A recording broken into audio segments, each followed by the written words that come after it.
So what I'm doing here is I'm upgrading my cams and I'm doing my valve stem seals. With the engine or head still in the vehicle, you can do it another way by pulling off the exhaust manifold, by taking off the inlet manifold, undoing the head bolts, lifting the head off the engine. Then you can work on it on the bench.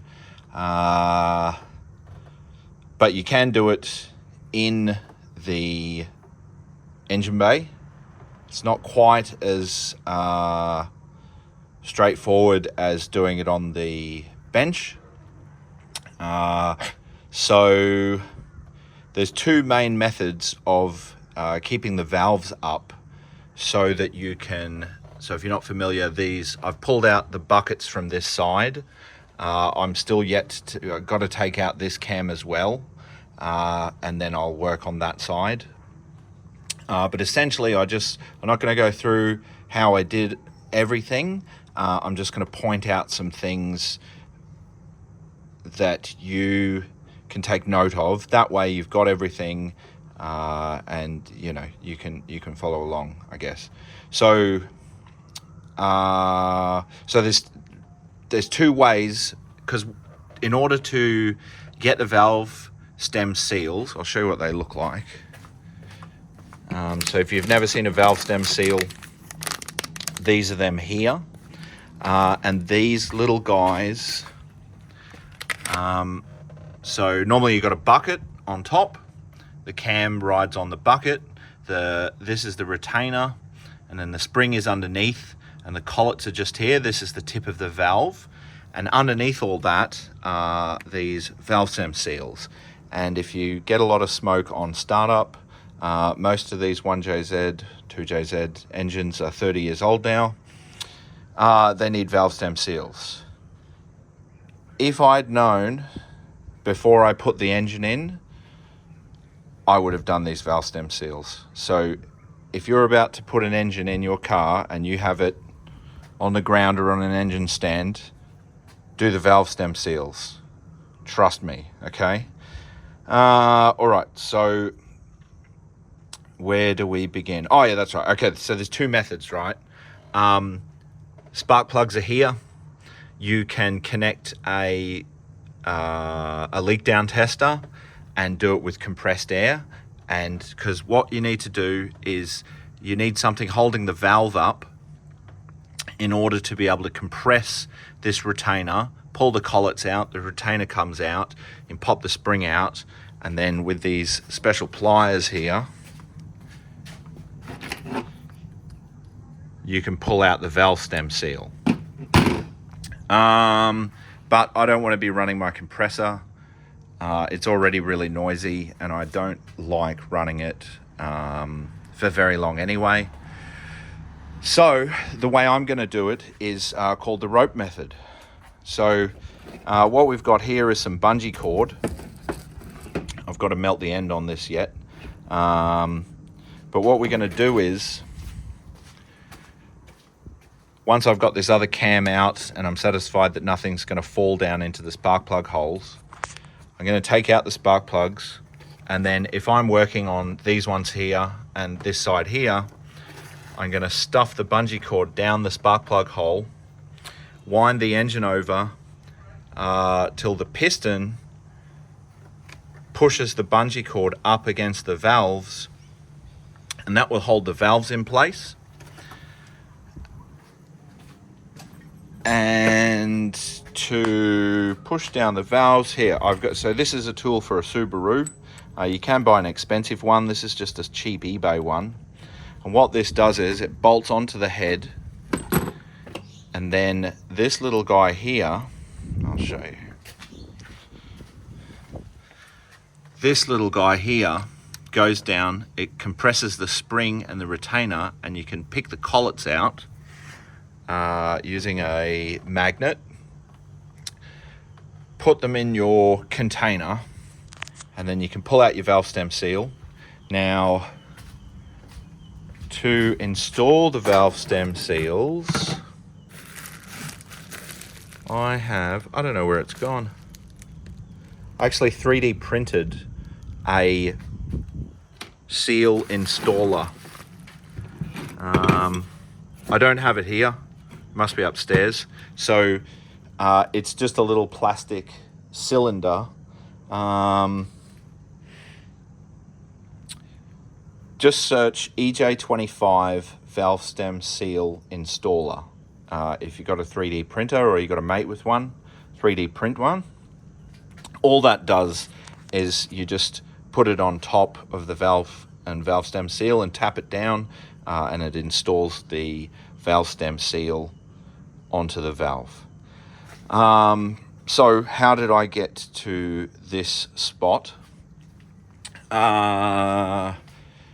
Took off the valve covers, or got the engine to top dead center. So that's the two cam gears lined up here and the crank pulley lined up at the top. Took off the cam covers. I then released the belt tensioner, which is here. That's up under there. Takes two 12mm bolts just here. I took that off. In fact, before I took that off, a good idea is to crack the bolts that hold the pulleys on while the timing belt's still on. So you just crack those two 17s. Then I took out the tensioner, took all the gear off the front. So this stuff here, the covers. If you're unsure how to do that, just look up the factory service manual. And then we got to this point, and so what I bought was a 24 compartment container.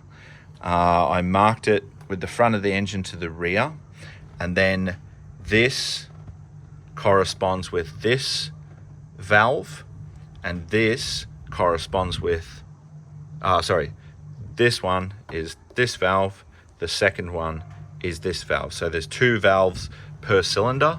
So one cylinder, two valves, and this side's the intake and this side's the exhaust. Probably should write that down, but I'll remember it because I've orientated it as the engine is. Now, one important thing you need to follow is the sequence on undoing the cams. So you can see here, we do 1, 2, and then 3, 4, and then 5, 6, 7, 8, 9, 10, and you slowly do them bit by bit. So just crack each one in that correct order, then bring them up half a turn, because if we have a look at the exhaust cam, for instance, this lobe here is actually still pushing down on a valve. So what we want to do is lift the cam up gently, one thing at a time, and then when I install my new cams, I'm going to do the same thing. Now, I'm taking this opportunity to install some HKS 264 cams. So I've got my cams, I've got adjustable cam gears. I just went with springs. So I've got a BC uprated spring, but I'm going to keep the factory retainer, which sits on the top there, and the factory collets. So I'm just doing cams, springs, adjustable cam gears. These are the valve cover gaskets. These are the cam seals, so that's the part number there if you want to get the cam seals. I don't know why I've got 3, but I've got 3. And there's the gasket for both sides. It's identical. And then, some assembly grease. Just to grease up the cam lobes and everything. And you probably should have some engine oil as well to oil up the buckets there that we removed. Now, because these are Japanese cams, I do have the cam card somewhere. I'll find it.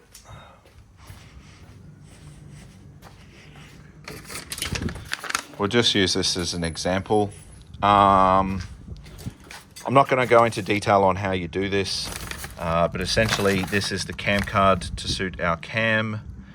This is for the intake cam, and this one at 1 millimeter of valve lift, the crank on our crank timing wheel should be 110 degrees. So what that means is that we attach this and we get a little marker and we put it at top dead center at 0. I've already verified that my top dead center is top dead center on the crank using a this is an old spark plug. It's called a stop, and what you do is you stick that in the spark plug hole, you wind the engine one way and the piston will hit the stop, then you wind the engine back the other way until the piston comes back up again and hits the stop, and that'll give you 2 marks on either your crank pulley, which is how I worked it out, and then so you've got a mark here, and then halfway between those is top dead center, which lined up perfectly with mine. So when it's all back together, when we rotate the engine using a dial bore gauge on one of the valves at 1 millimeter of lift, so once the valve has gone down or the bucket has gone down 1 millimeter,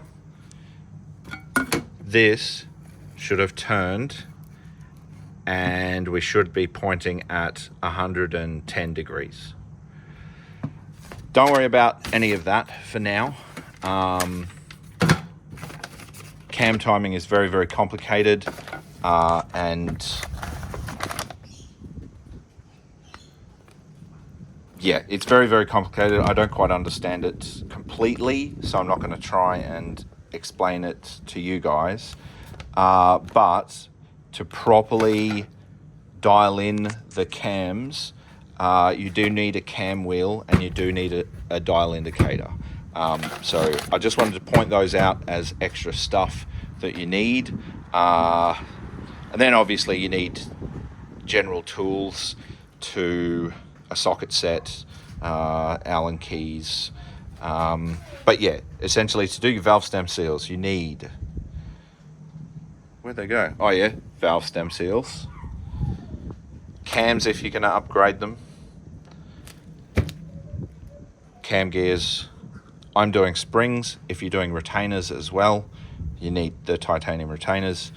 The seals, the gasket covers, and then your dial indicator and your dial bore gauge, your valve stem seal removers, your installer that I was talking about, 3D printing, your compression tool.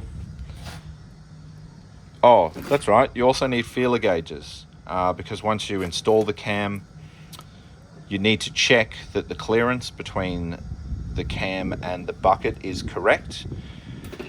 And then of course your rope, some grease, some oil, and cleaning fluid if you need it. If you have any questions, let me know. Pray for me, because what happens when you compress this little guy here is there's 2 little tiny collets which need to be lifted out. I don't know whether you can see them there. So they're just clasped around the top of the valve, just there. Those little guys, they can go flying. That is why every single oil gallery I have filled up with a piece of white cloth. Because if you drop one of those and it goes down into the bottom of your engine, it could basically destroy your engine. So there you go. Thanks for watching. If this was helpful, give me a like. If you want to see more of my super helpful videos, click subscribe, and thanks for watching. Pray for me.